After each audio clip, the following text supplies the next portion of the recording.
arrumando.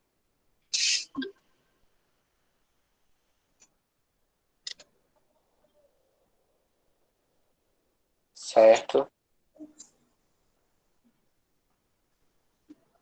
Posso te apresentar?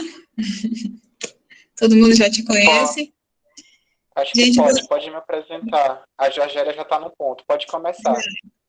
boa tarde, gente. Quem não me conhece ainda, sou Ana Cristina, professora do CAIS. Esse é meu sinal. Fui professora do João, lá no SAGEL. E estamos iniciando mais um módulo, né? Política Nacional da Educação Especial e Fundamentos da Educação Inclusiva, com o professor Alderico, professor mestre Alderico Segundo Almeida, que é nosso parceiro, nosso novo parceiro lá do CAI, do nosso curso de atendimento educacional especializado. Então, ele tem bastante coisa para contribuir conosco. As dúvidas, as perguntas, como tu preferes, Alderico? No final, no começo? Eu prefiro que anotem para a gente poder fazer no final, porque aí eu tenho um pensamento meio cartesiano, que aí eu vou fluindo primeiro as ideias, aí eu gosto muito de apresentar as ideias e depois as pessoas vão apresentando seus questionamentos, tá bom?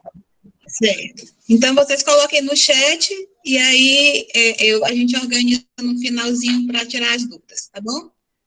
Então, a sala é sua, seja bem-vindo mais uma vez. Vamos aproveitar, tá bom? Mais tarde eu coloco o link de frequência para os inscritos, tá bom? Quem for convidado não precisa preencher, só para quem está inscrito, tá bom? Mas eu coloco no chat. Certo. Então, meninos e meninas, sejam bem-vindos e bem-vindas ao módulo de Introdução à Educação Especial. Então, a professora Ana já me apresentou, eu sou Alderico Segundo. Vocês podem me chamar tanto de Alderico como de Segundo, né? Tanto faz. Sou mestre em Educação, especialista em Gênero e Diversidade na escola e sociólogo e professor em Sociologia pela Universidade Estadual do Maranhão.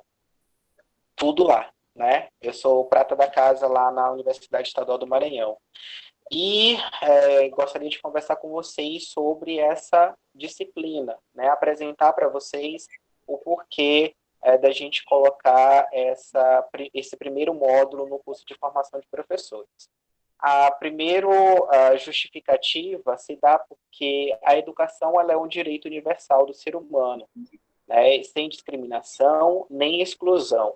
E é um direito de ser sujeito e ser diferente, né? É direito do sujeito ser diferente.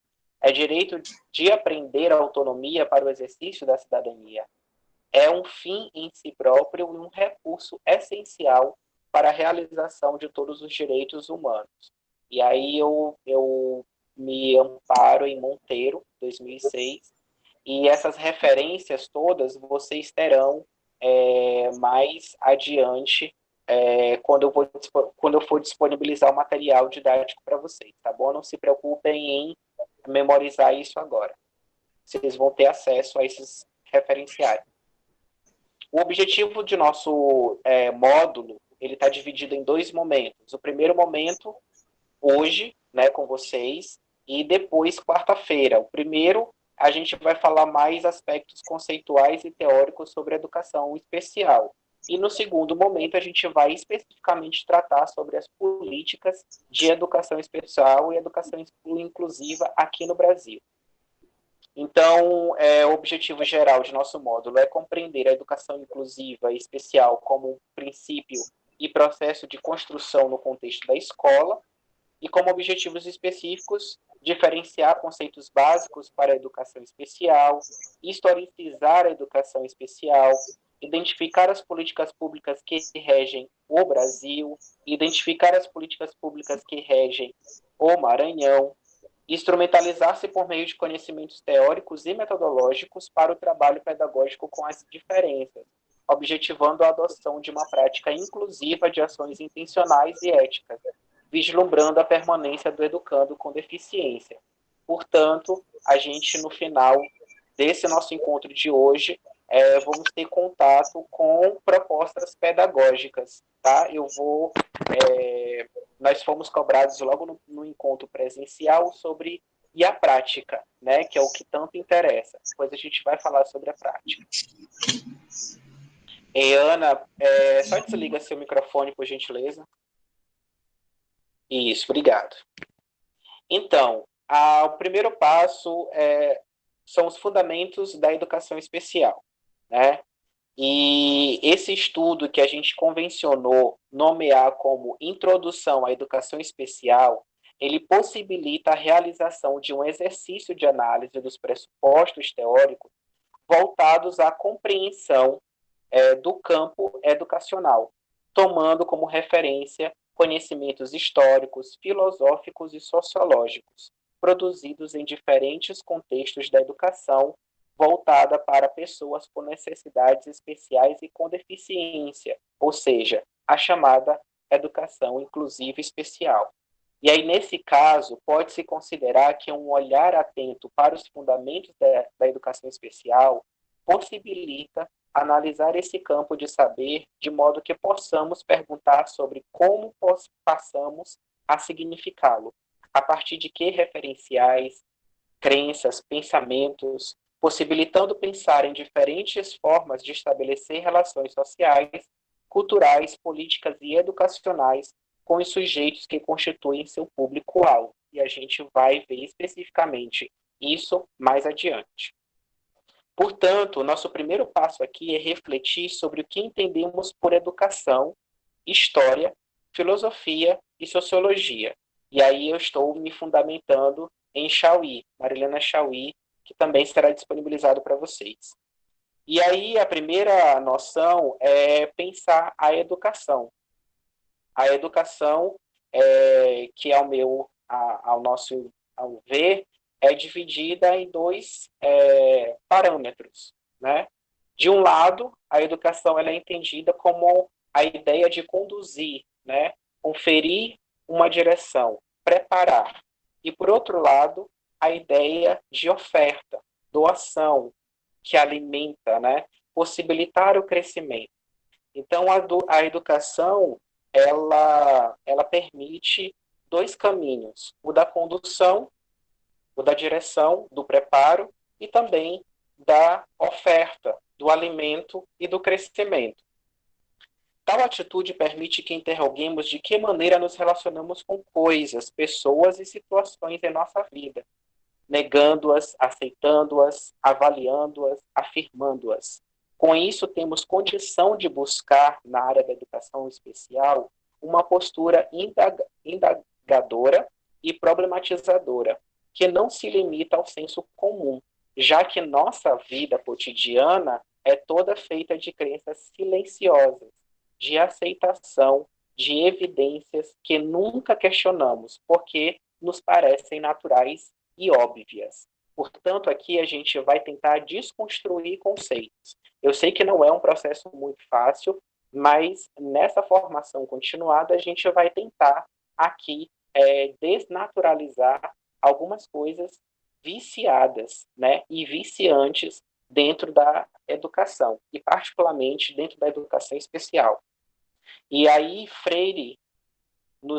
Paulo Freire, né, nosso querido Paulo Freire, nos ajuda a pensar que a educação ela não pode ser pensada como uma simples transmissão de heranças dos antepassados, pois diz respeito a processos variáveis, pelos quais são criadas possibilidades de gestar o novo, rompendo com o velho, de acordo com a organização e funcionamento das sociedades. E, diante disso, é preciso compreender a educação como um instrumento para a realização da crítica de valores, de crenças e concepções existentes. Portanto, a nossa definição aqui de educação é uma concepção crítica da sociedade, da realidade, das coisas. Até aqui, tudo bem? Ponto 2. O que seria história? História, para a gente, é a ciência que se volta à investigação de fato de processos ocorridos no passado da humanidade, permitindo-nos compreender o presente. Portanto, ao voltarmos nosso olhar para a história da educação, tomamos como referência lugares, épocas, povos, sociedades, indivíduos e modos como foram organizadas e desenvolvidas as atividades humanas voltadas à ação de educar. Né? Então, a gente não pode esquecer o contexto histórico de que cada época, e a gente vai ver isso já já, permite fazer a leitura da educação especial. Né? Então, como cada época enxergava a educação especial.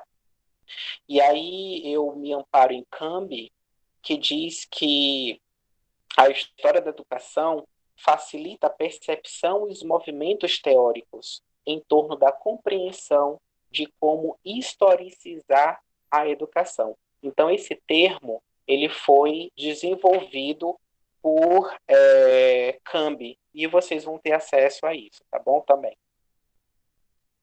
Filosofia. O que seria filosofia? Né? Para Lucchesi, também que já é conhecido de muitos aqui, a filosofia é entendida como um corpo de conhecimento que se constitui pela busca do ser humano em compreender e dar sentido ao seu mundo e realidade.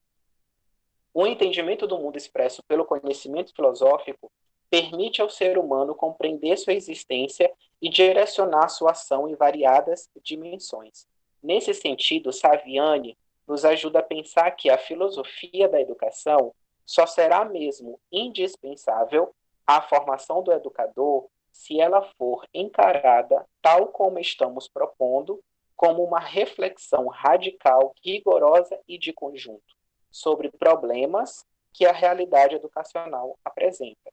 Ou seja, compreende-se que a filosofia da educação contribui para que as problemáticas educacionais sejam analisadas a partir de uma reflexão que se apresenta como filosófica, de modo que sejam buscadas possibilidades e não ideias prontas, fixas, dadas por antecedentes. Então, é perceber que a filosofia nos permite refletir sobre aquilo que é existente e dado como pronto. Né? Então, a gente vai fazer esse exercício a partir de hoje, de ver todos os módulos como coisas que são possíveis sempre de serem construídos. Eles não estão acabados. A formação, por exemplo, que termina em junho, ela se renova no próximo semestre. E no próximo ano, e daqui a 5 anos, e daqui a 10 anos. Esses conhecimentos, eles não estão prontos e acabados. Eles estão em processo sempre de construção, tá? Isso é um aspecto filosófico importantíssimo para a educação especial. E, por fim, né, um ponto fundamental da educação especial é a própria sociologia. E a sociologia, ela busca empreender, ou seja, colocar posto o estudo das relações estabelecidas entre pessoas, comunidades, grupos que constituem a sociedade, voltando-se à análise dos fenômenos, formas, estruturas, conflitos, cooperações das relações sociais. Então, assim, é impossível a gente não ver a educação especial dentro do seu contexto sociológico, porque é impossível ver, por exemplo, um surdo sem o seu aspecto cultural. Existe uma cultura surda? Eu vou deixar essa pergunta para vocês. Escrevam essa pergunta, deixem aí guardadinha, porque vocês vão responder por si mesmos nos próximos módulos. Existe uma cultura da comunidade surda? Existe uma comunidade surda? Quem faz parte da comunidade surda? Né? Escrevam essas perguntas, porque isso é muito sociológico. E mais lá para frente, os outros professores e professoras vão responder essas perguntas e vocês vão lembrar desses fundamentos. Porque tem uma lógica existente sociológica por trás dessas pessoas com necessidades especiais, pessoas com deficiência, né? Então, tem uma cultura produzida por eles, né? Eles estão dentro de uma estrutura de poder, né? Porque eles votam, eles participam do processo de eleição, eles pagam seus impostos, então eles estão dentro de uma estrutura social, ou não, né? Ou eles estão completamente de fora disso, né? Então eles podem se formar, eles podem frequentar a faculdade, eles podem trabalhar normalmente. Então, tudo isso é um aspecto sociológico que envolve a educação especial, certo? Até aqui, tranquilo, gente? Todo mundo bem? Todo mundo vivo? Beleza. E aí, para finalizar esse aspecto sociológico, a sociologia da educação, Durkheim diz, se preocupa em reconstruir sistematicamente as relações que existem na prática cotidiana entre as ações que objetivam educar as estruturas da vida social, quer dizer, economia, cultura, jurídico, conflitos políticos, foi o que eu acabei de falar, né? O surdo, por exemplo, ele participa de todo esse processo.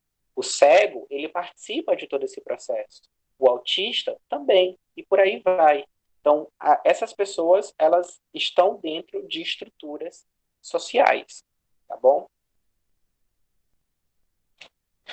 Nosso segundo ponto aqui de discussão são os aspectos teóricos e conceituais que precisam estar embutidos dentro das nossas práticas, né? E eu trouxe esse gráfico que é bem simplesinho e que nos diz muita coisa sobre exclusão, separação, integração e inclusão. Hoje, a pergunta que eu faço aqui no chat para vocês me responderem. Hoje, vocês acham que há uma exclusão, uma separação, uma integração ou inclusão? Valendo. Sem ler o slide. O que vocês acham? Que hoje, no Brasil, qual o processo que envolve a educação especial? É um processo de exclusão, de separação, de integração ou de inclusão? Vamos lá, gente, participar valendo ponto lá no chat. Ponto para avaliação do professor Ederico. Vamos embora?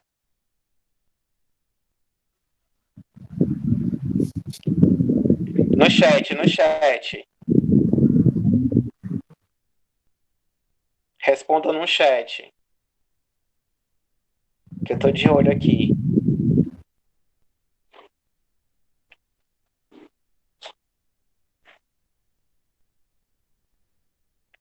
Leilane, pode falar.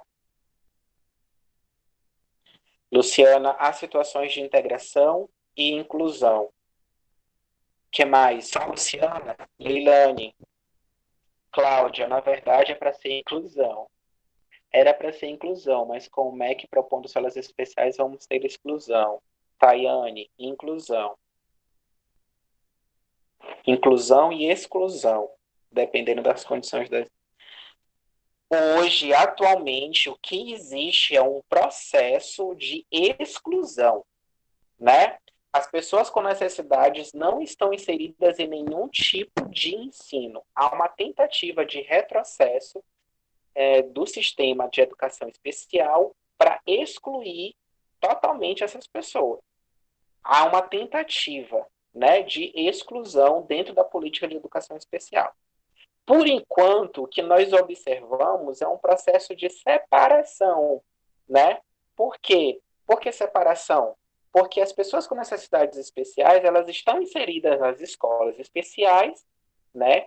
Ditas como normais, mas ainda de forma segregada, né? De forma ainda separada. A integração, ela começou a se dar, né, e foi o modelo mais próximo que a gente teve de inclusão na época da gestão, né, a gente vai ver a política, né, no próximo encontro a gente vai ver a política, a gente vai ver que essa política de 2000, dos anos 2000, ela possibilitou uma integração das pessoas com necessidades especiais. Foi um momento político que possibilitou com que essas pessoas elas se integrassem dentro da escola. Mas a inclusão, que é a forma, né, mais adequada, que é a forma mais ideal que nós queremos, ela ainda de fato não aconteceu no Brasil, que é ver as pessoas com necessidades especiais inseridas na mesma instituição de ensino, mas no mesmo grupo, todo mundo junto e misturado mesmo, né? Tendo autonomia, essas pessoas de poder estarem ali nas salas junto com os ditos normais. Então, a gente está vivendo hoje esse período, né, de separação caminhando para uma exclusão. Mas a gente teve um momento de integração que foi o mais próximo possível daquilo que a gente tanto quer, que é a inclusão. Ponto para o Neto, né, que respondeu mesmo exclusão. O que é inclusão, então? O que seria a inclusão? É quando todos os direitos, né, das pessoas são garantidos e respeitados, né? Então, é quando se oferece espaços e momentos de acolhimento e valorização das diferenças.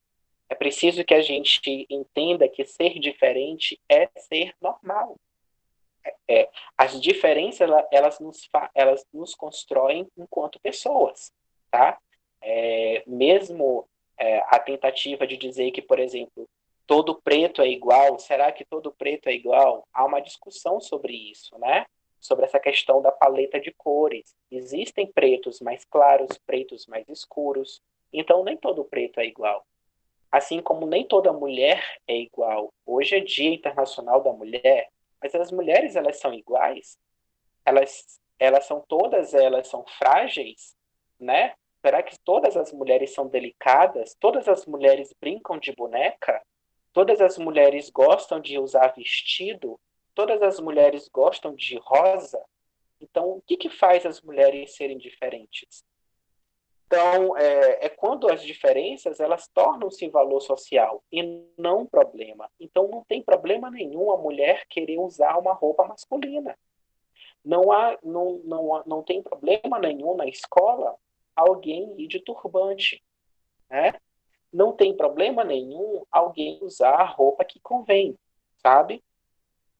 É quando o respeito e a cooperação fazem parte do cotidiano das pessoas. A inclusão não é para quem demonstra mérito. Esse discurso da meritocracia, né? O que seria meritocracia? A pessoa que, né, venceu barreiras. E aí, por exemplo, atletas paralímpicos, nem todo mundo consegue chegar dentro de uma estrutura de Olimpíada sendo deficiente. Se você não tiver um suporte de patrocínio, se você não tiver um apoio, não é pelo esforço, não é tão simples chegar lá no topo, né? E a gente precisa entender que inclusão não é meritocracia. O Clodoaldo, por exemplo, que é o maior medalhista paralímpico do mundo, que é brasileiro, ele faz natação, então ele teve uma estrutura, um suporte por trás disso, né? Ele não é a realidade de muitos deficientes brasileiros, certo? Ele não é o símbolo da deficiência no Brasil. Ele é apenas alguém que, por sorte, encontrou patrocinadores e que, por sorte, conseguiu ser visto dentro desse processo, né, de valorização de talentos, tá bom? A inclusão é mudança de mentalidade e de atitude, é ruptura com os preconceitos e discriminação. Então, se você não está aberto para entender as diferenças, e eu falo de todas as diferenças, então você não está aberto ou aberta para a inclusão, né? Não adianta, por exemplo, você trabalhar com Libras se você discrimina uma pessoa negra, né? Não adianta você dizer que trabalha com educação especial, que quer trabalhar com educação especial, mas você não é a favor, por exemplo, de uma mulher usar uma mini saia.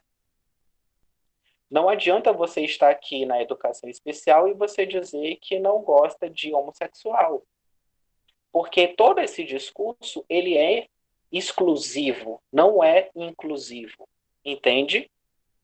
Inclusão, ele é o todo, ele é uma mudança de discriminação, de atitude, né? Ele rompe com qualquer tipo de preconceito e de discriminação. Trabalhar com a educação especial vai para além da deficiência. E a gente vai ver isso. E vocês vão perceber isso durante os módulos.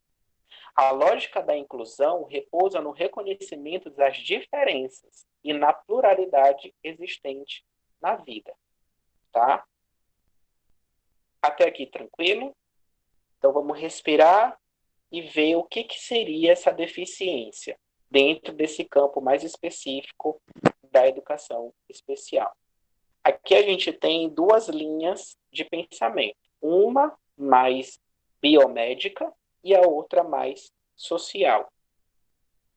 A biomédica diz que deficiência é qualquer perda ou anormalidade temporária ou permanente de uma estrutura física ou função fisiológica, psicológica ou anatômica, tá? Isso é uma definição em Amiralian, tá bom? Vygotsky já tem uma outra visão, né? Vygotsky, ao assumir pressupostos marxistas, argumenta que a consciência individual surge e desenvolve-se a partir da apropriação das relações sociais. Ou seja, essa deficiência é a constituição social do ser humano em dar-se numa relação dialética entre o sujeito e o meio no qual está inserido. Ou seja, a deficiência nada mais é do que também uma construção social. E somente o deficiente vai ter a percepção, né, de construir essa definição sobre si, né? Enquanto os médicos dizem, por exemplo, um cadeirante não pode fazer isso, não pode fazer aquilo, o próprio cadeirante tem autonomia para dizer, não, eu posso sim dirigir, eu posso sim fazer uma atividade física, eu posso fazer um esporte, eu posso namorar, eu posso passear, eu posso fazer qualquer coisa que eu quiser. Não é a limitação física que vai me possibilitar parar no tempo, né? Então, eu sou deficiente, mas eu posso fazer qualquer coisa. E esse raciocínio é aplicado em qualquer tipo de deficiência, ok? Para quem está chegando agora, meu nome é Alderico Segundo, sejam bem-vindos e bem-vindas. Bom, pensar em educação especial, eu não posso deixar de pensar em escola, né? E a escola nos remete à reflexão de alguns conceitos. Diversidade e multiplicidade. O que seria? O que vocês entenderiam por diversidade ou multiplicidade? É um conjunto de um todo de diferenças, né? Diferenças são marcas, são estereótipos, são estigmas que nós carregamos. E muitos dessas marcas, estereótipos e estigmas causados pelas nossas diferenças, elas desencadeiam em desigualdade e possivelmente numa violência. Vou citar um exemplo. Dentro da diversidade da escola, nós temos, eu estou falando aqui do deficiente, né? Nós vamos pegar. Então, a gente tem, da diversidade da escola, nós temos uma pessoa com deficiência. Vamos colocar aqui um cego, tá? Temos um cego. Pronto. Então, a gente pegou uma característica. A diferença é a cegueira. Beleza. Essa cegueira, ela causa um estigma de que todo cego ele é incapaz de se mobilizar, de se mover sozinho. Nessa perspectiva, né, nesse estereótipo de que o cego não pode andar sozinho, alguém na escola vai lá e coloca o pé para ele cair, ou para ela cair. Ali já é uma situação de desigualdade e também de violência, porque eu estou provocando a queda de uma pessoa que não enxerga, né? Por pura maldade, por achar que essa pessoa é uma inválida e que ela merece cair, né?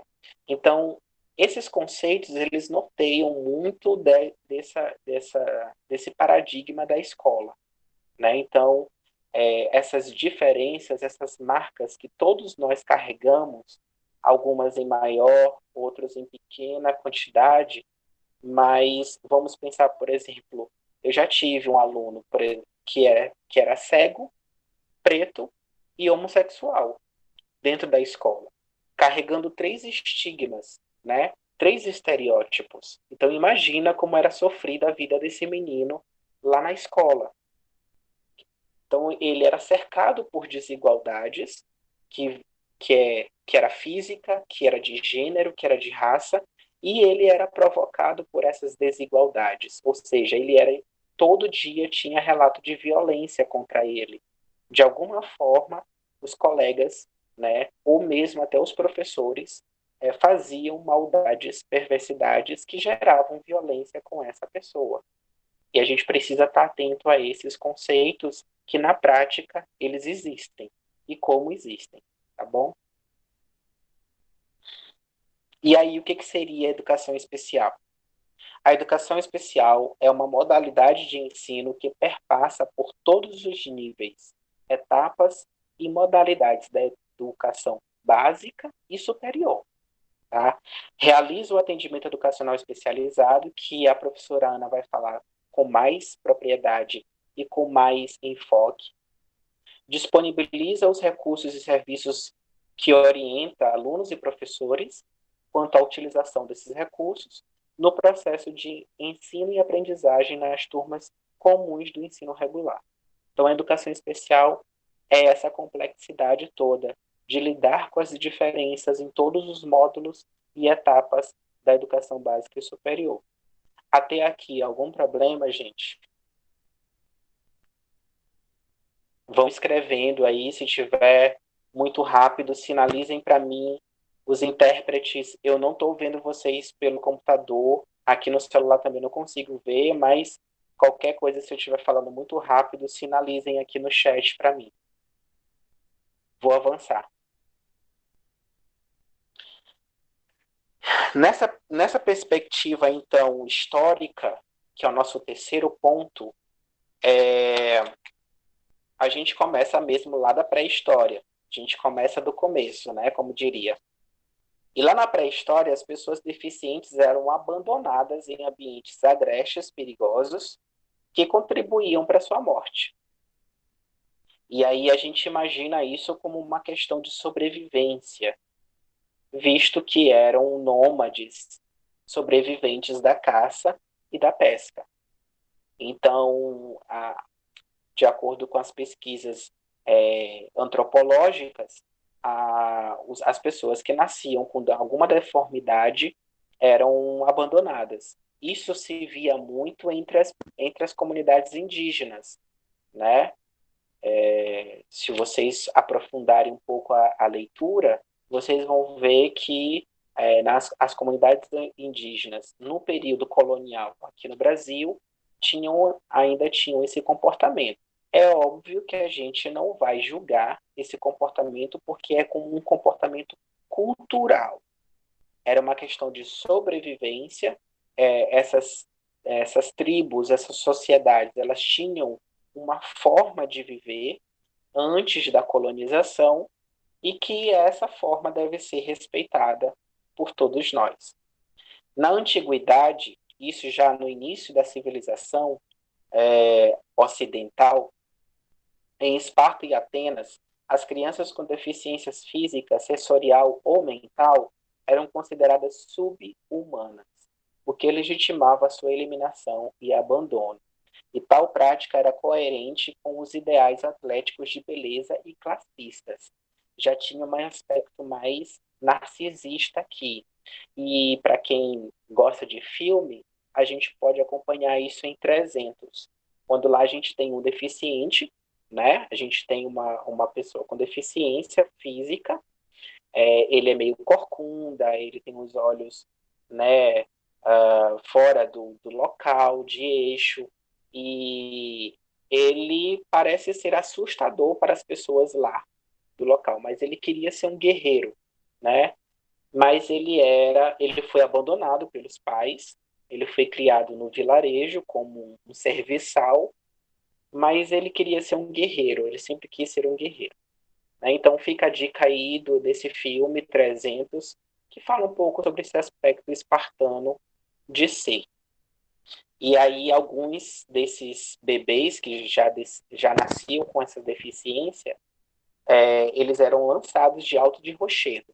Né? Eles nem eram abandonados, eles já eram sacrificados mesmo. Há vários relatos antropológicos sobre isso.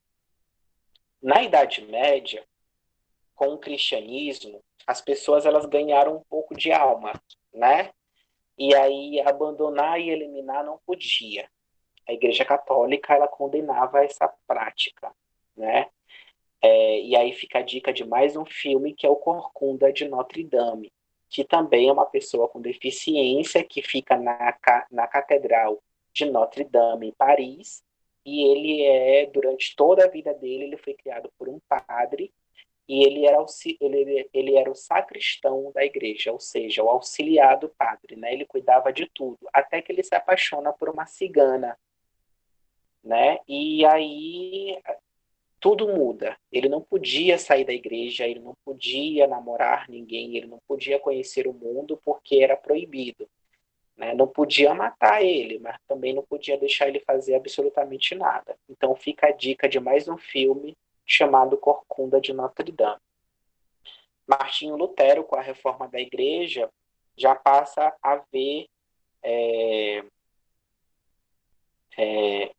a ver os deficientes de outra forma, como pessoas diabólicas e que mereciam castigos para serem punidos, né, porque eles nasceram no pecado. Então, Lutero defendia o castigo para essas pessoas, porque se eles tinham essas deficiências, era porque Deus estava castigando eles.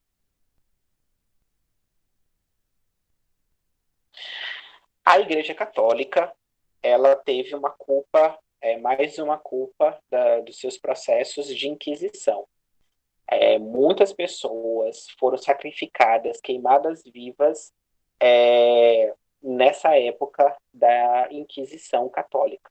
Então, pessoas tidas como loucas, hereges, pessoas que eram superdotadas e eram tidas como adivinhos, né, mágicos, bruxos, enfim, mas que eram superdotados para a sua época, eram pessoas inteligentíssimas.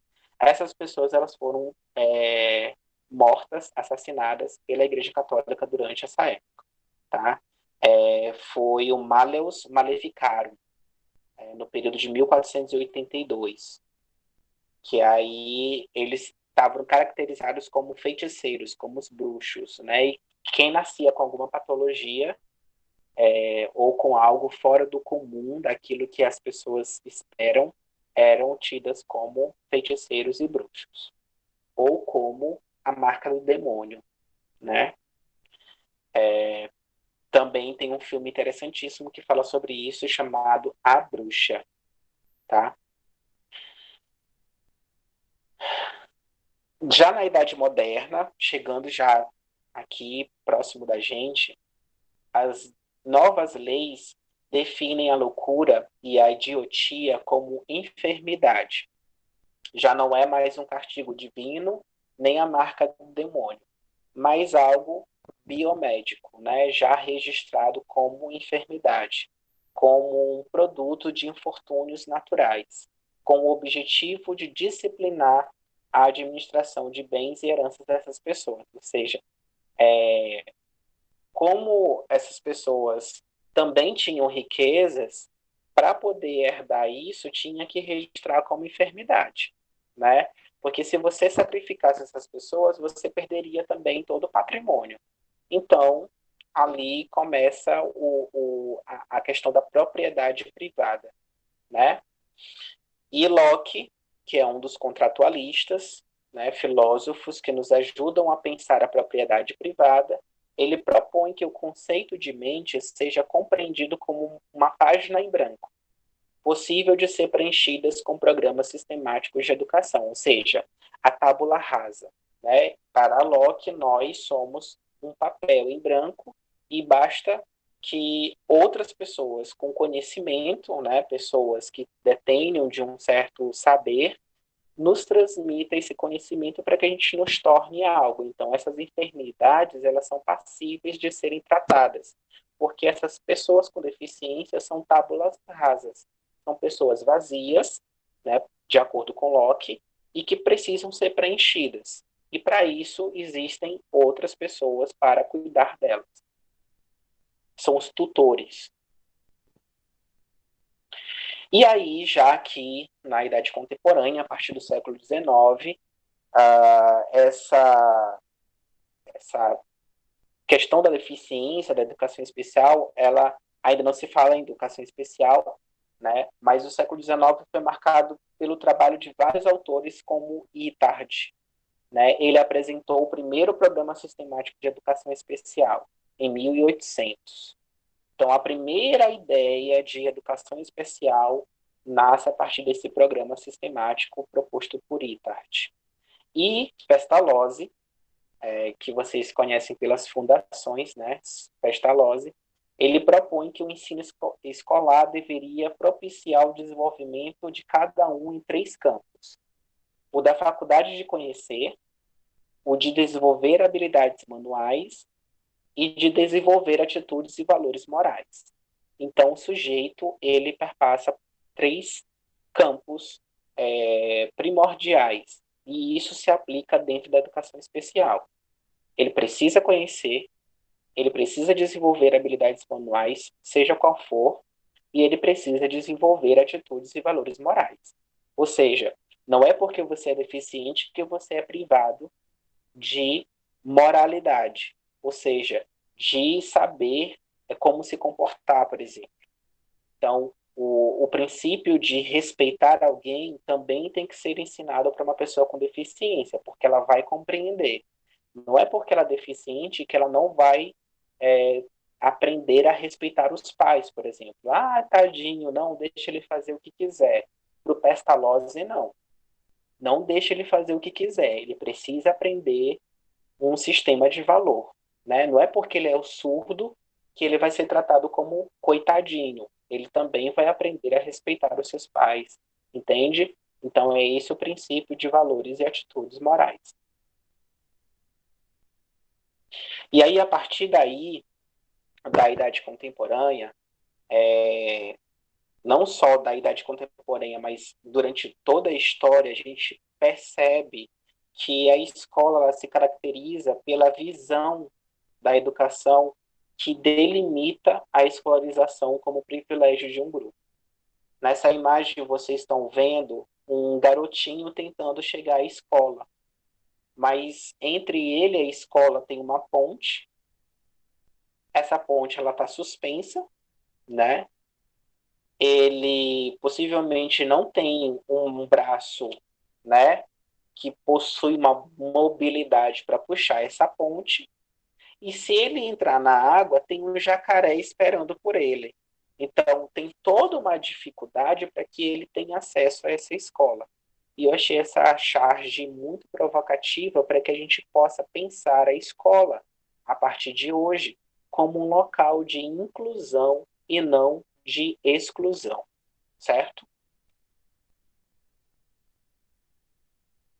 Bom, a educação especial ela se organizou tradicionalmente como um atendimento educacional especializado, substitutivo ao ensino comum, levando à criação de instituições especializadas, escolas especiais e classes especiais. A princípio, aqui no Brasil, a gente vai ver depois na política, que vieram instituições como a PAI, que trabalhava especificamente com esse público. Mas aí, os ativistas e militantes da educação especial entenderam que a APAE, a Fundação Pestalozzi e todas a ACD e outras instituições que trabalham com pessoas com deficiência, elas mais segregam do que incluem. Né? Que o interessante mesmo era que essas pessoas com deficiência estivessem na sala de ensino regular. E aí criou-se algumas escolas especiais e vieram as classes, chamadas classes especiais.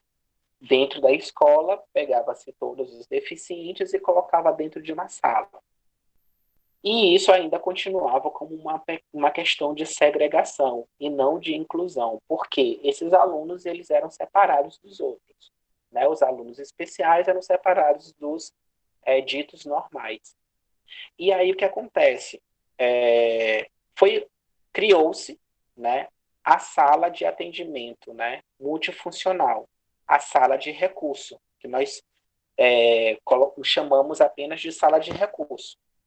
Então, a sala de recurso, ela propõe que no contraturno, um aluno por vez seja atendido em horários agendados, ou seja, você tem uma exclusividade nesse atendimento.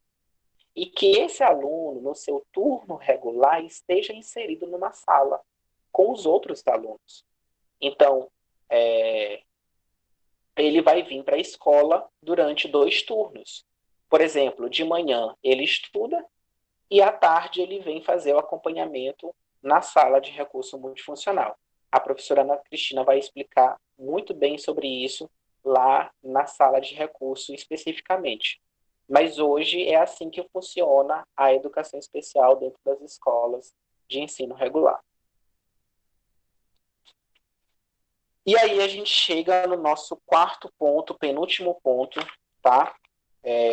Tô chegando no final, que eu quero mostrar para vocês aqui de maneira bem dinâmica algumas propostas pedagógicas para a educação especial e inclusiva. Então, papel e caneta na mão para vocês anotarem aí. A primeira questão são as atividades manuais, tá? Então, aqui, por exemplo, eu trago um aluno cego fazendo massinha, tá? Escultura em massa de modelar. Olha só que riqueza nos detalhes da massa de modelar. Ele constrói, ele tem 100% da visão prejudicada, viu, gente? 100% cego, né? Não vê absolutamente nada. Mas ele tem uma habilidade incrível na construção dos bonecos, tá? Então aqui ele desenhou eu e o meu cachorro, tá? Que eu tinha um cachorro, sou eu, no caso, e o cachorrinho aqui do lado. Então ele pensou no rabo, na patinha, nos detalhes, tudo foi pensado por ele, tá? Esse jogo de cores foi ao acaso, tá? Ele não pediu cores, foi tudo com ele, então mérito do aluno. Para além das massinhas, nós temos os trabalhos coletivos, por exemplo, né? De confecção de painéis, pintura, né? A pintura ela ajuda muito, tanto ajuda não só pessoas surdas, pessoas cegas, mas também autistas severos e paralisia cerebral, né? Crianças com paralisia cerebral. Aqui eu tinha um aluno muito esperto, ele adorava colocar o dedinho dentro da tinta e desenvolvia muito a concentração dele. Ele era menos irritado, ele chegou para a gente muito irritado.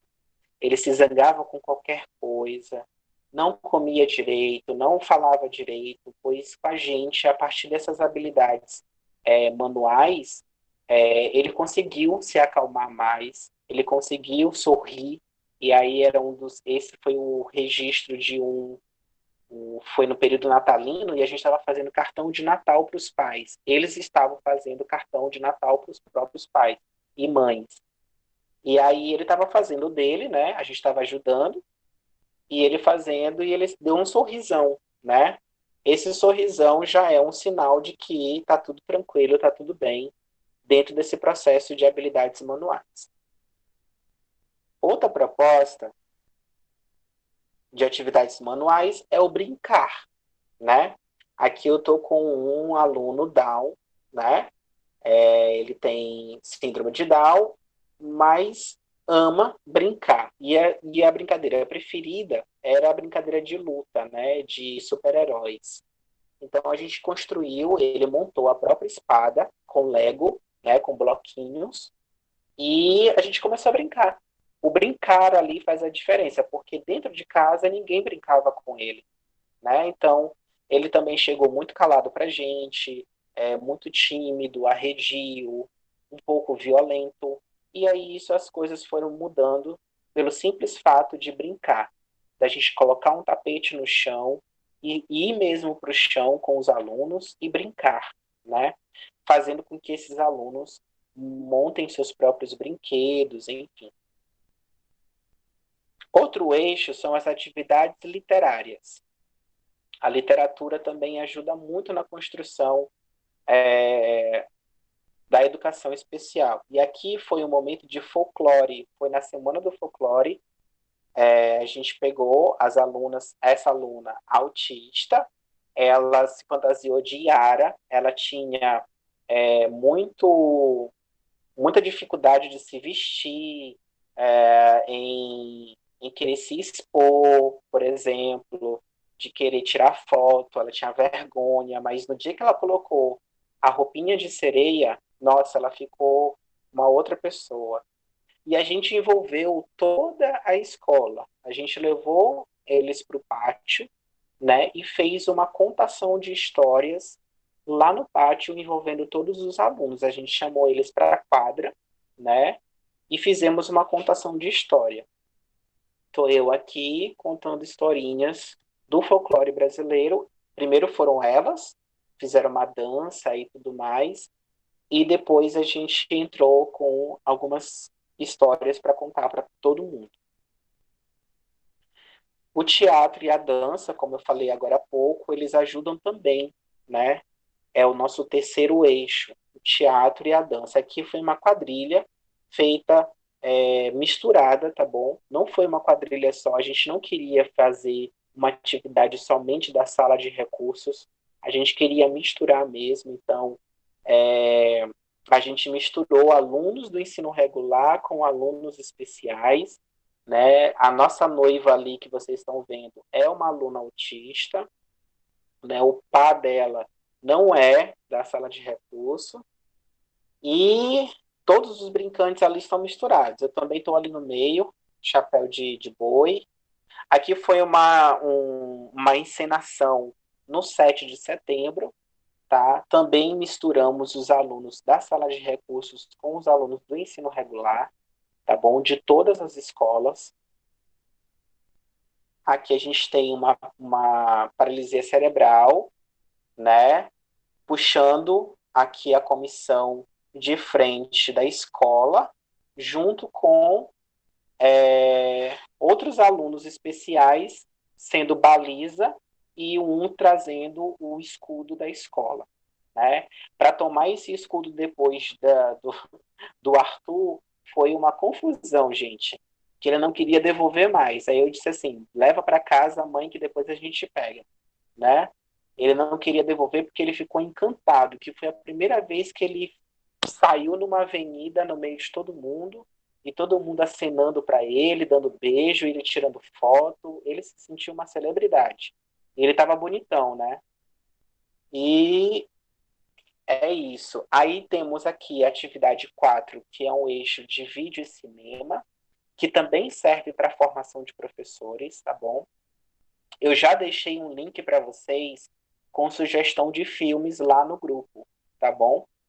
E a gente também fez isso no AEE. Aqui é uma foto de uma que a gente levou, a gente trouxe alguns alunos do, da região do Médio do Pindaré, né, Pindaré Mirim, para a gente poder ir ao cinema aqui em São Luís. Então veio de ônibus, né? Veio e voltou no mesmo dia, tá bom?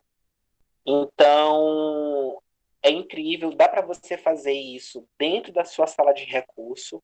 Se tiver uma televisão, você faz lá uma sessão pipoca.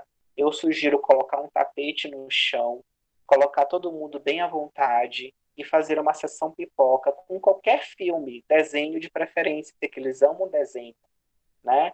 Então, colocar um desenho bacana, tipo os Minions, Dora, Nemo, enfim, Eles amam esses filmes assim de super-herói, de corrida, enfim. E fazer uma sessão de cinema com eles. Bem legal. E aqui tem algumas outras sugestões de filme, mas eu já coloquei o link lá para vocês no grupo, tá bom?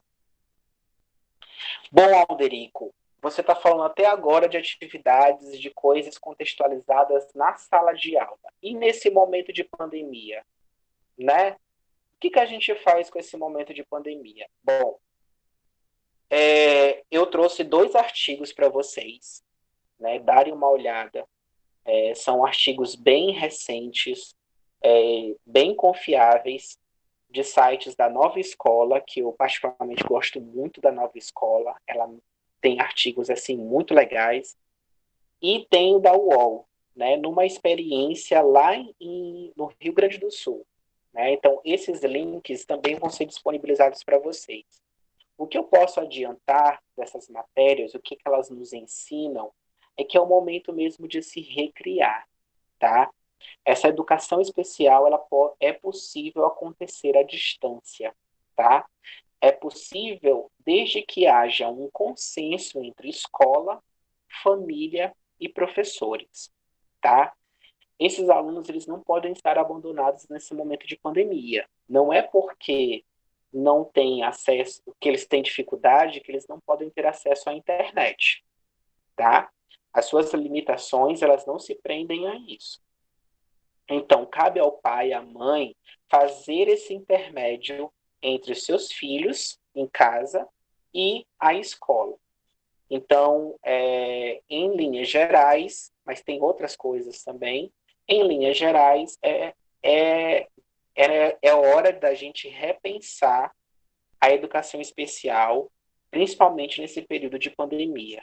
Né? Então, a gente precisa entrar em um consenso, a gente precisa conversar com os nossos diretores, com os nossos colegas professores e com a família. A família, nesse caso aqui, é muito importante para que essa inclusão aconteça.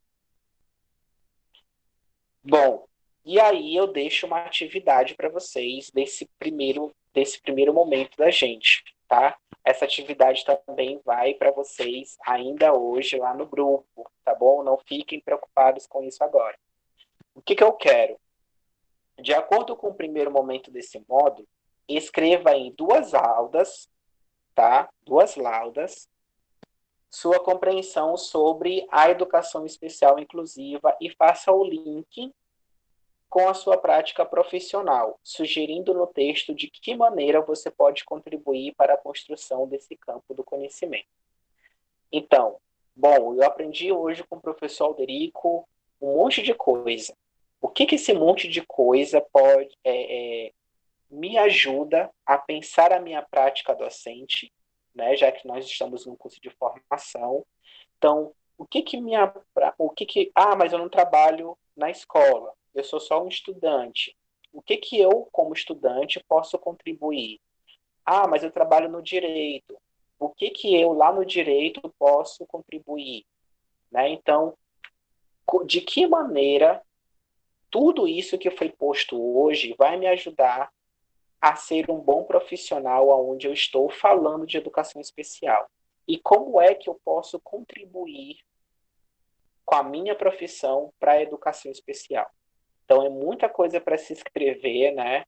Para ser pensado. Então, eu ainda não vou dizer, não é, para quando? Calma, vão fazendo, tá bom? Que aí a gente vai definir um prazo depois para vocês. Mas não é para agora, não é para já, não é para ontem, tá bom? Eu só quero que vocês comecem a construir esse texto, que é a atividade avaliativa de vocês desse primeiro módulo, tá bom? Dessa primeira parte, tá bom? A outra já é mais facinho, a outra eu prometo que no segundo encontro já é mais fácil, tá bom? Essa daqui é porque é a mais densa mesmo para que vocês possam fixar o conteúdo. E aí agora eu vou me calar e ouvir vocês, ouvir as perguntas, os questionamentos de todos vocês.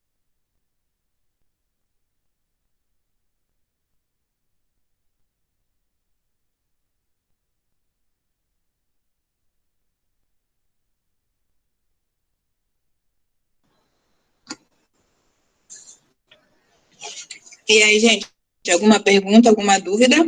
Muito esclarecedor. Coisas que o Alderico falou que eu realmente ainda não tinha ouvido falar, ou se já tinha ouvido falar, já tinha esquecido, mas foram colocações bem pertinentes, né? É importante a gente conhecer essa história da educação especial, de como começou e até onde nós chegamos, né? E aí, o que vocês têm para comentar? Alguma dúvida?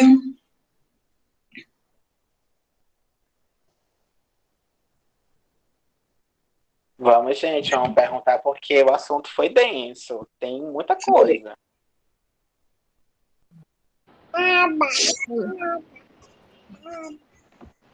Boa tarde. É Márcia Boa falando. tarde. Oi, Márcia, pode falar. Eu achei muito interessante, professor, quando você fala sobre a questão da inclusão, não no que se refere só a questão da deficiência, porque na minha visão, realmente, eu ainda tinha eu não tinha tentado para esse outro lado da inclusão, eu já via isso muito separado de dentro da escola, da questão da educacional, né? Muito interessante. Gostei muito das falas, foi muito esclarecedor. A questão realmente da história da educação lá na época das cavernas, como a gente pode falar também, como o que acontecia com essas crianças, né? Muito boa mesmo sua aula. Os trabalhos que o senhor tem realizado junto com essa outra escola, que às vezes, no meu pensamento, parecia limitado, mas que realmente dá para a gente fazer muitas atividades com as crianças que têm necessidades especiais. Né? Muito bom.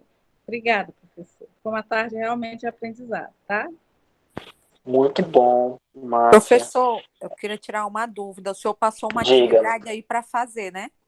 Uhum. Essa atividade a gente faz, manda como? Como é que a gente vai mandar? Vou já explicar, viu, Cláudia? Respondendo primeiro a Márcia. Márcia, muito obrigado pelo feedback. É isso mesmo, a gente está aqui para incomodar, né? Para incomodar no bom sentido. A gente está aqui para tornar vocês inquietos com os conceitos, provocar mesmo vocês a pensarem para além das nossas caixinhas. Então, não se sintam acuados, acuadas, diante dessas provocações, tá bom? São provocações saudáveis. Outra coisa, Márcia, ou a Cláudia, ela me pergunta aqui sobre atividade. Vocês vão escrever no computador, né? Conforme solicitado na atividade, até 2 laudas, quer dizer, no mínimo 2 laudas, porque tem muita coisa para escrever. Eu não vou aceitar 1 parágrafo, 2 parágrafos, 3 parágrafos, tá? Textinho pequeno não quero, não. Nada de preguiça. Viu? Sem preguiça. Tem que ser textão mesmo. Quero que vocês escrevam, porque eu quero avaliar como vocês estão desenvolvendo a escrita de vocês. Depois vocês vão me agradecer por isso, porque vai ajudar vocês em concursos, né? Para quem quer fazer mestrado, quem quer fazer, né? Então, eu sou bem exigente, a Ana me conhece, ela me convidou já sabendo, tá bom? Não tem tempo mais de voltar atrás. Eu sou bem carrasco mesmo, mas bonzinho, porque eu vou fazer a leitura com calma, eu vou voltar para vocês o texto, tá bom? Vocês vão enviar para o meu e-mail, tá? Diretamente para o meu e-mail. Eu vou colocar o e-mail lá no grupo para vocês enviarem, tá bom? Outra questão. Leilane está perguntando aqui. Não sei o que fazer para os pais nos ajudarem a incluí-los. E aí, no caso, são os alunos, né? Ou são os próprios pais. Leilane, existem várias estratégias para a gente poder aproximar esses pais. Uma dessas estratégias é omitir o tema educação especial. É pegar eles de surpresa. Eu fiz muito isso lá em Santa Inês. Por exemplo, dizer, Vamos falar sobre... é, vamos falar sobre o bebedouro que quebrou. Um bebedouro que quebrou lá, e a gente vai falar sobre isso, a falta de água na escola para os alunos. Aí os pais, eles vão, rapidinho eles vão lá. Mas por que vão deixar eles sem água e tal, não sei o quê? Senta a falar sobre o bebedouro. Mas aí também senta e fala sobre o bebedouro e sobre os alunos especiais. A gente precisa conversar sobre isso. Não tem como eles fugirem disso, sabe? Pegar eles de surpresa. É uma estratégia. Outra estratégia é que envolva, por exemplo, atividades de lazer. Por exemplo, atividades de lazer com café da manhã, um café para o Dia das Mães. Mas e nesse tempo de pandemia? Vamos pensar aí numa programação cultural que envolva esses pais pela internet, através de jogos, dinâmicas, entendeu? Que possam ser atrativos para eles.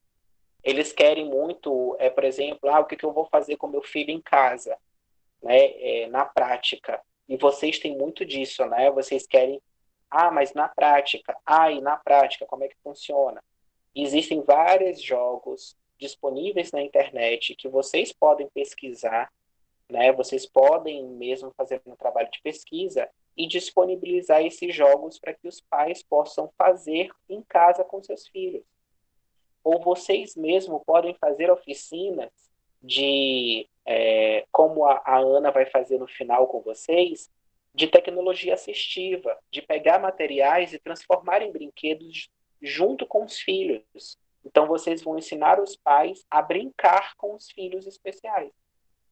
Que às vezes eles não sabem brincar, eles não sabem como fazer, eles querem tratar como um doente, como uma pessoa inválida, né? Mas não, eles têm que participar. E aí eu mostrei para vocês, brincadeiras simples fazem toda a diferença lá para eles. Exatamente, Leilane, só ocultar a palavra deficiência, porque eles não querem muito ouvir sobre isso, né? Trabalhar com deficiência ou entender a educação especial. Então, a gente oculta isso e, estrategicamente, a gente fala sobre outra coisa, mas pega eles de surpresa. Entenderam? Segundo. Sim, certo. Boa tarde, aqui é o Neto que está falando. Nós saímos de 2020, os professores totalmente frustrados da educação especial. Porque os nossos alunos, eles têm suas limitações. Eles têm suas dificuldades de locomoções, raciocínio lógico, dificuldade na aprendizagem. Por sua vez, nossos colegas, nós, professores, tivemos que reaprender a ministrar aulas. E não houve, ninguém se preparou para 2020.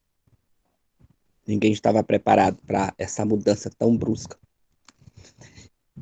E nossos alunos da educação especial, eles ficaram muito à mercê, porque a aula remota, por ela ser totalmente fria, sem um contato, sem um incentivo ali do professor e às vezes dos colegas, que a gente sabe que muitos dos nossos alunos, eles são incentivados pelos próprios coleguinhas. Principalmente os autistas, eles escolhem, nomeiam 2, 3 para ficar perto dele, e aqueles ali são incentivadores. São eles que seguram a mão, são eles que levam ao banheiro, são eles que levam para a merenda, são eles que abrem a bolsa, pegam um caderno. Esse processo, ele foi rompido. Nossos alunos, por sua vez, ficaram sem aprendizagem. E nos deparamos em 2021 com a mesma realidade. Ou seja, mais uma vez, os alunos da educação especial vão ficar a desejar.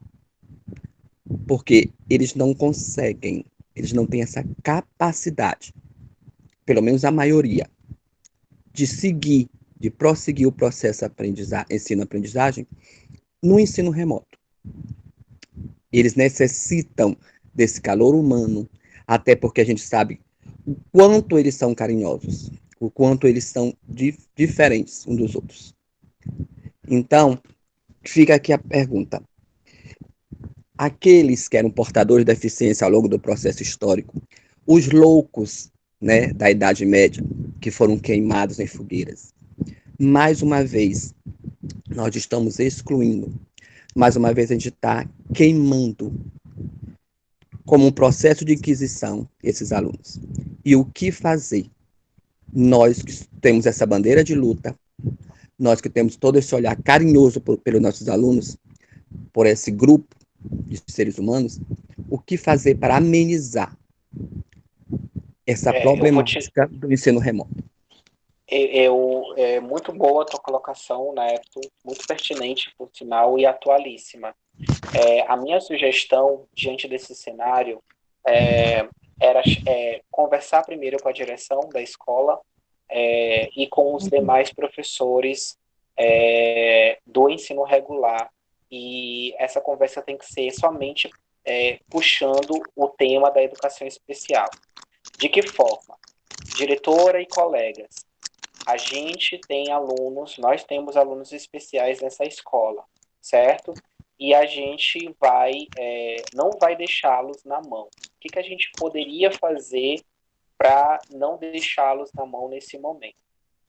Já que a gente não pode aprofundar presencialmente os conteúdos, então por que não adequar esses conteúdos e deixá-los lá na escola, de maneira que os pais, as mães, acompanhem dentro do possível, tá bom, gente? Dentro do possível, os seus filhos especiais. Ou seja, por exemplo, se eu tenho um autista e ele está lá ele está no segundo ano, eu vou pegar aqui as atividades de linguagem e de matemática, por exemplo, e vou adaptar para que este aluno autista ele faça em casa, com a mãe e com o pai, né?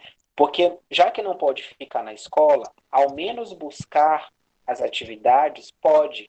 E eu vou te falar isso porque existem colegas meus, de salas de recursos, que estão entregando as atividades para os pais, só para que esses alunos não fiquem sem fazer nada. Isso é uma estratégia. Agora, dentro desse cenário, falta uma política de gestão municipal para atender essa demanda, né? Na verdade, o que se precisa é de um acompanhamento de gestão, né? A pasta responsável pela educação especial do município e do estado deveriam se unir, ao meu ver, e pensar essa busca ativa da família e, de uma vez por todas, conversar com esta família sobre a necessidade da participação deles na construção do saber de seus filhos, tá? A gente entende que essa família trabalha, que às vezes não tem tempo, que às vezes mesmo complicado para esta família desenvolver um trabalho muito presencial com seus filhos e filhas, mas dentro do possível, é possível fazê-lo, sabe? Então, são duas sugestões, uma mais específica para a gente, né, que é professor, e outra aí fica para a questão mais de gestão pública dentro de políticas públicas de governo, tá? Você fazer uma busca ativa na tua escola, dos teus alunos especiais e preparar atividades, deixá-las prontas para que elas sejam executadas em casa. Esse processo aconteceu em 2020. Mas, assim, alunos, segundo, que eles estão na escola apenas para socializar. Que a gente sabe que não haverá aprendizagem. Que a limitação dele permite com que ele não avance. O aluno foi só ali, escrever o nome e ponto final. Ele não consegue assimilar. Então, esse aluno ficou à mercê. Esse aluno foi marginalizado nesse processo. Ele não tem mais essa socialização. Alunos que moram em apartamentos, que moram em kitnets, que o espaço dele socializar era a escola. E hoje não existe mais a escola para socializar. É lamentável. Mas muito obrigado pela explicação. Nesse caso aí, é uma questão que a pandemia ela vai afetar consideravelmente e foge ao nosso poder de professorado, o nosso poder pedagógico de alcançar esse aluno, Com né? Porque certeza. a gente sabe que esse cenário não depende da gente.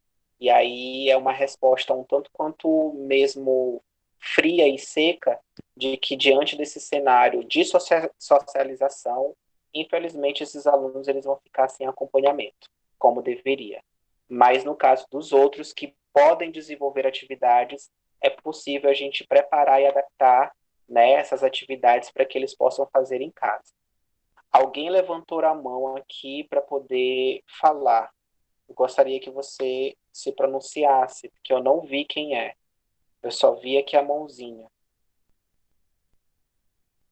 As pessoas estão saindo e eu nem me despedi. Alguém gostaria de falar mais alguma coisa? Sim, professor. Boa tarde. Oi. Fui eu. Assim, sobre o questionamento que eu fiz, né, na aula, eu tenho 2 alunos Down, né, e 2 autistas. E, assim, eles não estão entrando conosco, assim, junto com os outros alunos, né, nessas aulas híbridas. Então, eles estão fora disso. A gente já até pediu, né, para os pais colocarem, mas eles acham que não vai adiantar e tal, não estão colocando.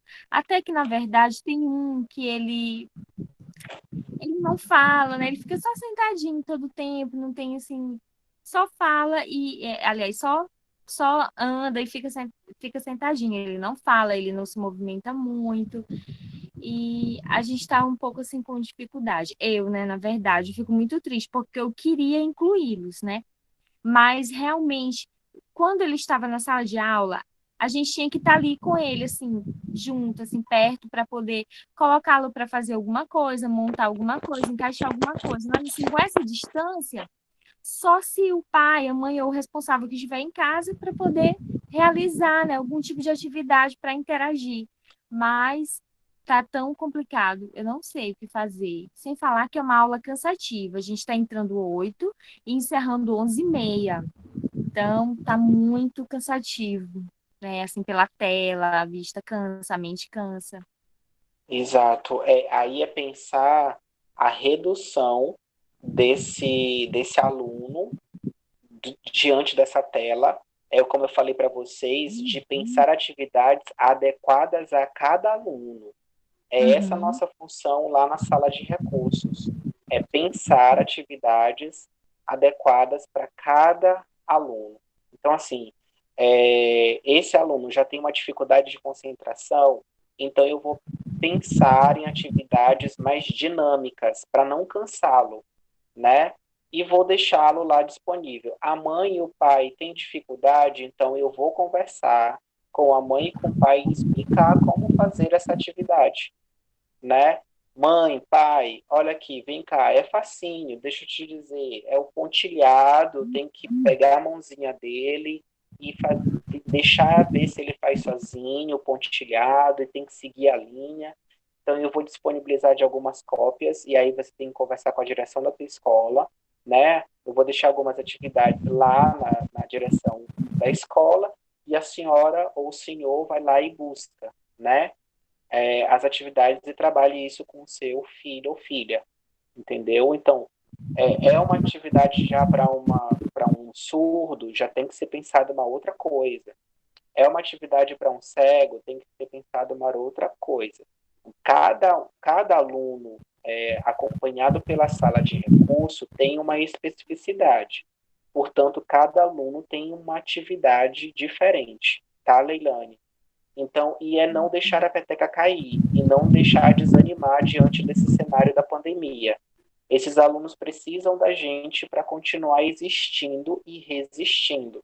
Então, para você, eu deixo essa sugestão de pensar como são os teus alunos, porque tu conheces eles, né? E aí pensar essas atividades, propor isso, cria sua sala de recursos virtual, né? Disponibilize Faça como a gente aqui, por exemplo, um link no Google Meet ou mesmo diretamente no WhatsApp, e converse com os pais e com as mães desses alunos especiais. Faça a sua busca ativa desses alunos e veja qual é a realidade de cada família e adeque essas atividades para cada família. Então, se a família tem, por exemplo, uma pessoa que toma de conta desse aluno, então conversa com essa pessoa e diga assim, olha, eu vou deixar umas atividades para ele, assim, assim, assim que faz. Qualquer coisa me avisa, me manda uma mensagem, me pede socorro, que aí eu vou te ajudar. Dentro do teu horário escolar. É bom vocês sempre se organizarem dentro do horário que vocês estão disponíveis na escola, para que vocês não fiquem perdidos aí com um monte de tarefas nas 24 horas, tá bom? Então, dentro do teu horário, você faz o teu atendimento, tá bom? Mais alguma coisa? A Maria Silva. Maria Luzinalva Silva, fale. Será a próxima. Boa tarde a todos. Boa tarde. Então, eu não sou professora ainda, não trabalho nessa área que vocês já têm todo esse conhecimento, já tem toda essa bagagem toda, né? E é uma área que eu me interesso muito, é uma área que eu gosto muito, e até porque eu fiz uma disciplina na faculdade, o nome era Intervenção na Comunidade Escolar. Então, a gente tinha que ir para a escola e ver como funcionava essa comunidade escolar. E dentro dessa escola, tem essa sala de recursos, né? E tinha alguns alunos que estavam matriculados nessa escola. E eu pude perceber, assim, o carinho que a professora tinha por esses alunos, a gratificação que ela tinha de trabalhar com esses alunos, porque como vocês mesmos já... A mulher tá falando. Como vocês mesmos já falaram... Oi? Pode continuar, é porque deu uma interferência aqui. Tá, ok. Então, como vocês já falaram, realmente são crianças carinhosas, são crianças que precisam de um pouco mais de atenção, mais do que as outras. Não que as outras não mereçam a nossa atenção, mas essas crianças já está dizendo o nome especial, que precisa mais um pouco de atenção. Então, quando se fala da comunidade escolar, inclusão escolar, é acolher todas essas crianças, né, essas pessoas sem exceção, no sistema de ensino, independentemente de cor, de classe social, de condições físicas, psicológicas, né? Então, isso aí é muito bom. Eu quero muito trabalhar com esse público, né? Porque também o principal objetivo é tornar a educação mais inclusiva e acessível a todos. De que forma? Respeitando as suas diferenças, as suas particularidades, as suas especificidades. Então, como vocês já colocaram aí, fizeram suas observações, inclusive todas excelentes, maravilhosas, porque vocês já têm um contato, vocês já trabalham com essas crianças. Então, eu gostei muito, professor, da forma que você abordou este conteúdo. Os nossos colegas, meus colegas aqui de turma, da forma que falaram das suas dificuldades que vocês têm em trabalhar com essas crianças, porque já é difícil trabalhar presencialmente, ter recursos para trabalhar com essas crianças presencial é difícil. E como o Luiz mesmo argumentou, remota se torna mais difícil ainda. E você, professor, como você colocou, não é impossível. É possível, sim, trabalhar, buscando recursos, umas formas de como trabalhar com essas crianças. Inclusive, estou gostando muito da sua dedicação, do seu desempenho, exatamente, dos seus conselhos que você está nos dando, principalmente para as pessoas que já trabalham nessa área, como a Leidiane, né, que acabou de falar, falou das suas dificuldades, e esses exemplos, esses conselhos que vocês tá nos dando, né, de como nós devemos trabalhar com essas crianças.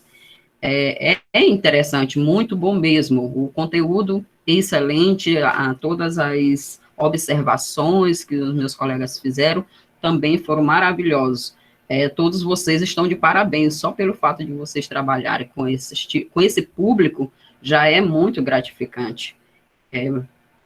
Parabéns a todos vocês, viu? Eu que Obrigada. agradeço, Maria Luzinalva, pelos teus argumentos. É preciso dar o primeiro passo, né? A gente não deve se assustar. Por exemplo, eu tenho uma experiência que, por exemplo, é irrisória se comparada à Ana. Você está começando agora, mas a gente está no mesmo nível. Tanto eu, você e a Ana tem 20 anos ou mais. Eu tenho 10 anos, né? Eu estou ainda um bebezinho. Você está começando agora, é um feto. Então, digamos que a Ana já é adolescente, né? Já está ali adolescente, tudo. Mas todo mundo aqui está no mesmo nível de recriação de suas práticas docentes, de recriação, de pensar a sua educação especial. É como eu falei para vocês, que a gente aqui não vai ver a educação especial mais da mesma forma. A educação especial, ela não está dada, ela não está pronta. Ela está sendo construída o tempo todo e nós somos as pessoas que estamos construindo a educação especial. Então, em primeiro lugar, eu queria que vocês não ficassem com medo do novo, tá? Porque esse novo, ele já nos provoca há muito tempo. Não é a educação remota que veio despertar o novo, tá? O novo já veio há muito tempo. Então, assim, a educação remota, ela nos provocou dentro das nossas comodidades, tá? Então, quando a gente se vê, por exemplo, perturbado diante do ensino remoto, é porque a gente, durante muito tempo, se acomodou dentro de uma realidade, tá? Que nos era mais confortável, que era o ensino presencial, tá? Mas aí, o ensino à distância já existe desde 1980, lá, carne de porco, né? Então, assim, a educação à distância, ela sempre fez parte da nossa realidade. Acontece que a pandemia, ela funilou a gente, ela botou a gente contra a parede. E então, quem não dominava essa questão da educação especial acabou se sentindo realmente incomodado ou incomodada por essa nova realidade. Porém, nós não estamos sozinhos. Estamos aqui pensando possibilidades de construir esse cenário juntos. E é isso que eu gostaria que vocês ficassem muito tranquilos e tranquilas em relação a isso. Aqui a gente vai fazer tudo junto, né? Professor, às vezes não tem a resposta pronta para dar para vocês, nem eu, nem a Cristina, nem a professora Nilde, enfim.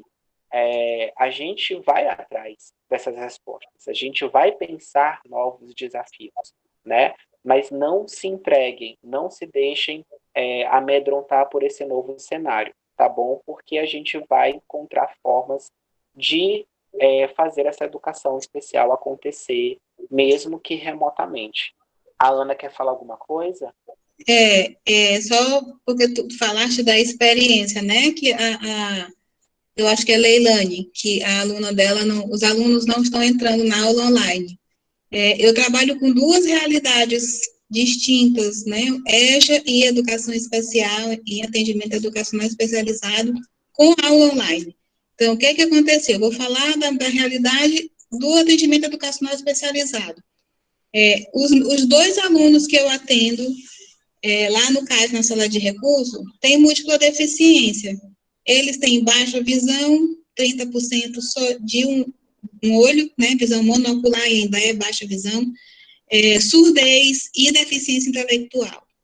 Além de, na linha da extrema pobreza, sem a menor condição de ter as tecnologias para assistir aula online, pais analfabetos, né, sem a menor condição de ajudar, auxiliar nesse ensino remoto. Então, o que a gente pôde fazer foi levar as atividades para que eles fizessem em casa. Com um dos alunos, que é o Anderson, ele mora lá no Anjo da Guarda, só com a avó, que é vó-mãe, né, que não sabe ler, sabe desenhar o nome, olhando pela carteira de identidade, mas é uma pessoa que tem um amor extremo por ele, e tudo que ela pode, ela faz por ele. Então, ela chamou a vizinha para que ele auxiliasse ele nas atividades online. E a Luciana, ela recebeu o chip do governo, tem um telefone que a mãe dela vai trabalhar e deixa com ela fica sozinha em casa, né? A mãe só chega à noite em casa, e a gente não consegue estabelecer uma comunicação pelo videochamada que seja de tipo aula, né? Que eu consiga explicar, que eu consiga ensinar um vocabulário de Libras ou de língua portuguesa. Não consigo, mas ela manda 1000 figurinhas, ela faz coraçãozinho, eu faço chamada de vídeos frequente com ela, porque ela chama, né? E aí ela não sabe escrever, e o que eu me surpreendi foi que eu mando figurinhas para ela, eu mando imagem, eu mando texto escrito. E hoje ela já escreve: bom dia, Ana Cristina, bom dia, minha filha, que eu mando assim para ela. Então, ela já entende. Então, quando eu, às vezes, antes do comecinho da pandemia, ela colocava boa noite, de dia, né? Aí eu explicava que tinha sol, né? A gente faz aquele contexto, faz desenho, e hoje ela já consegue escrever. Outro dia eu até coloquei, eu fico emocionada com a Luciana, porque a Luciana, eu vou contar a história dela para vocês na aula, e ela é a razão de eu continuar no AE, né? Eu atendo a Luciana já, estou indo para o 7º ano, e eu vou contar para vocês depois o progresso que a Luciana teve. E ela já consegue escrever: almocei carne e feijão. E ela não escrevia nada disso, né? Ela conseguia fazer lista de palavras, ela conhece o supermercado inteiro por marcas, entendeu? Mas se você mostrasse um pote de manteiga e colocasse o nome manteiga, ela não sabia o que era, ela sabia que era Qualy, que era Primor, que era qualquer marca. Mas o nome manteiga ela não conhecia, e hoje ela já conhece, né? Alguns produtos, algumas coisas ela já conhece pelo nome. E isso aconteceu na pandemia, né? Fruto desse trabalho de formiguinha mesmo, de atividades. Cheguei a levar presente para a Luciana lá no CAI, levei bolo no Natal, levei presente, porque eu sinto que ela precisa desse contato, né? E aí, mesmo furando os padrões da vigilância sanitária, eu fui no CAI, dei um abraço na Luciana, porque eles precisam realmente disso. Mas a gente sabe que não pode fazer, né? Por enquanto, não tem como fazer isso. Então, esse acolhimento tem que ser via WhatsApp, se tiver, ou um recadinho que você deixe junto com a atividade na escola, um desenho, uma figurinha. Esse tipo de acolhimento a gente consegue fazer, adaptando ao nosso novo normal, né? A gente consegue, sim, fazer esse acolhimento, e ele tem resultado. Eu tenho tido resultados positivos com a Luciana e com o Anderson. Então, o negócio é não desistir. Educação especial, atendimento educacional especializado é um negócio que te encanta, que te incomoda, e se tu realmente quer trabalhar com isso, se você realmente quer se envolver e fazer bem feito, você consegue, né? A gente acha alternativa de onde não tem, vira a noite pensando em formas, a gente consegue, né? A gente consegue. Eu digo que para trabalhar com educação especial, a gente trabalha com o coração, né? A razão foge, a gente trabalha com o coração. Então, eu e a Ana, que eu diga, né, Ana? A gente fica aqui até de madrugada. Quem vê a aula aqui não vê os bastidores, né? Verdade. Às vezes é um slide que não dá certo, às vezes é uma atividade que não saiu do jeito que a gente gostaria, mas a gente vai sempre tentando. Então, muito bom a tua fala colocada aqui para os alunos que estão começando, inclusive, com a educação especial, que querem abraçar essa bandeira. É um desafio constante, tá, gente? Não é um processo fácil, não é uma fórmula dada. A atividade que a Leilane vai aplicar na escola vai dar certo para o neto? Talvez não, talvez sim, mas a gente só vai saber se o neto tentar, né? Então, assim, a gente precisa conhecer a nossa realidade, tá bom? Da nossa escola, dos nossos alunos, fazer essa busca ativa para saber se eles têm recursos, se os pais dele, como é que está o tempo dos seus pais, para poder acompanhar essas atividades de casa. Então, tudo isso é uma conversa que cabe a vocês, tá? Com a família e também com a direção e o restante dos outros colegas professores, tá? Mas parte muito da gente que trabalha com a sala de recurso, e mesmo que não tenha sala de recurso, mas tem alunos especiais na escola, cabe a gente fazer essa busca ativa da família e ver como é que está esse cenário dos nossos alunos para a gente poder criar as nossas estratégias. Se vocês, como eu falei para vocês, a gente está aqui à disposição para poder ajudá-los nessas estratégias, tá bom? Se o neto, por exemplo, for lá fazer a busca ativa na escola dele, ele não sabe o que fazer. Então, busca a gente, eu estou à disposição, dentro do possível, eu vou te ajudar, neto, a fazer esse material acontecer, mas a gente nunca vai deixar os nossos alunos especiais, né, que são muito mais do que especiais, que a Maria disse agora há pouco, né, são muito mais do que especiais. Então, assim, a gente não vai deixá-los na mão. Mais alguma observação? Tem como você mandar o link para a gente dos artigos da nova escola da UOL? Sim. O link já estão lá no grupo. Tá? Já coloquei o link já.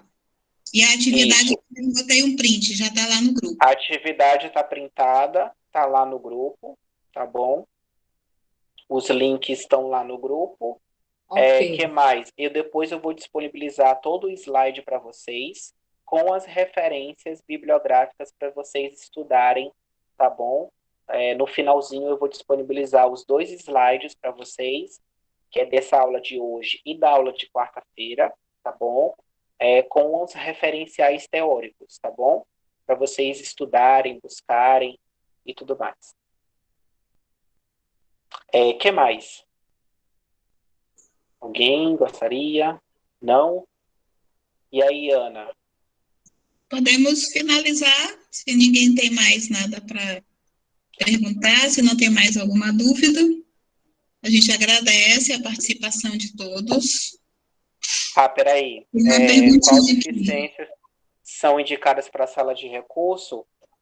Eu vou deixar essa pergunta em aberto, porque sala de recurso é a professora Ana que vai responder para vocês. Então, guarda aí essa pergunta. Eu não vou responder agora, mas eu posso te adiantar que, por exemplo, surdos, cegos e cadeirantes é público da sala de recursos, mas a professora Ana vai aprofundar mais esse conteúdo, tá bom? Isso. Esses 3 são público-alvo. Só mais uma diquinha. Mas os disléxicos, hiperativos, não são público da educação especial.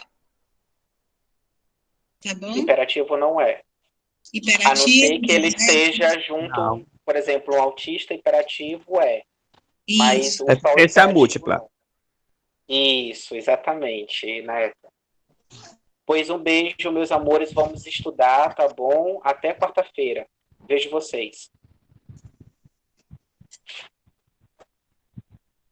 Beijo, obrigada, gente. Obrigado. Até quarta. Até quarta.